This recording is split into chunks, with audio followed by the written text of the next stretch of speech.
येणाऱ्या कालखंडामध्ये ज्या काही निवडणुका लागेल त्या निवडणुकामध्ये तुम्ही योग्य माणूस निवडून आणला पाहिजे। तुम्ही विचार केला पाहिजे मतदान करताना की माझ्या कामाचा माणूस कोणता आहे, 5 वर्ष कोण आमच्यासाठी झटतोय, नुसतं आपल्या एरियातला बघायचं नाही, मोठा विचार करायचा आहे।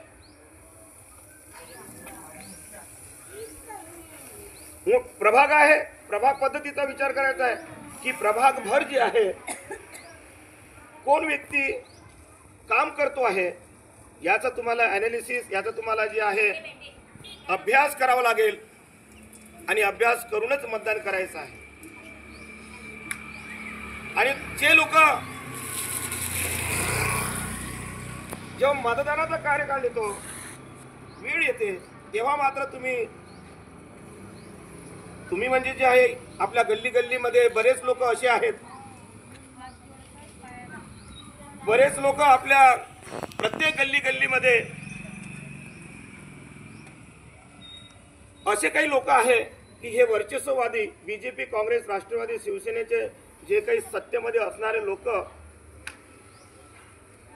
आमच्या गल्लीतील लोकांना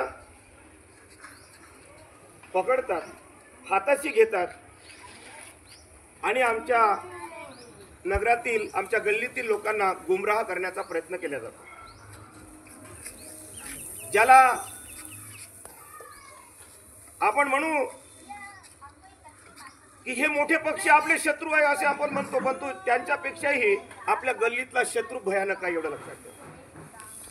कारण की तो आपलं जे आहे विभाजन करतो, आपल्याला भलतीकडे घेऊन जातो। म्हणून आपल्या सर्वांना विनंती आहे, येणाऱ्या निवडणुकीमध्ये हे काही निवडणूक होते त्यावेळेला तुम्ही सजग असले पाहिजे। कारण की तुमचं मतदान म्हणजे जे काही आहे हे विकण्यासारखी वस्तू नाही आहे। कारण की तुम्ही जर स्वतःचं मत विकलं तर येणारा सरकार चुकीचं येतं आणि तुमच्या भविष्याचा जो विचार व्हायला पाहिजे तो होत नाही आणि असे लोक तुमचे मंत्री बनतात, आमदार, खासदार बनतात आणि तुमची दखल घेतल्या जात नाही। म्हणून निवडणुकीच्या कालखंडामध्ये कोणाचे 5 पैसे खायचे नाही, त्यांच्या पैशावर काही तुमचं जीवन निघत नाही आणि नाही त्यांची बिर्याणी खायची। इथे जे आहे निवडणुका लागल्यानंतर जे आहे बरेच आलू भाताचं जेवण चालू राहते निवडणुकीमध्ये। अरे परंतु एका दिवसाच्या जेवणाने तुमचं जे आहे पूर्ण काय 12 महिने निघतात का किंवा पिढी निघते का?